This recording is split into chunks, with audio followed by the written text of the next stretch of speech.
start? Okay, there it goes. Okay. Now, as you're doing that W stroke, you'll be able to center your glass over the tool, and you'll know what you're looking for to be able to see whether it's coming into good contact or not. You look at the air bubbles and the way the slurry between there looks, and you'll be able to see if you've got high points and low points, and if you're starting to come into pretty good contact.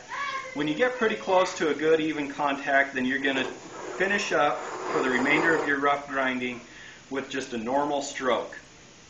This you'll do until you grind out to the edge and hit your target depth. And that's just a straight stroke, looks like this.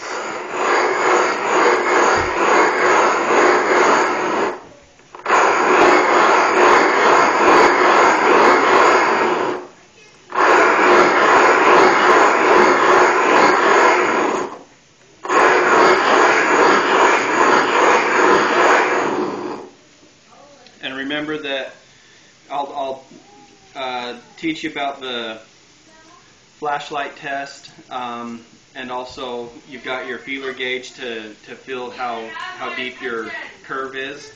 But if you haven't ground out to the edge yet and you're right about the focal length you want, which you'll figure out with the flashlight test, in other words, you don't want to steepen the curve anymore, but you need to take that whole curve uniformly down until it reaches the edge. Then you'll start doing one wet like this and one wet like this, and alternate. The reason for that is the piece on top works concave and the piece on bottom works convex.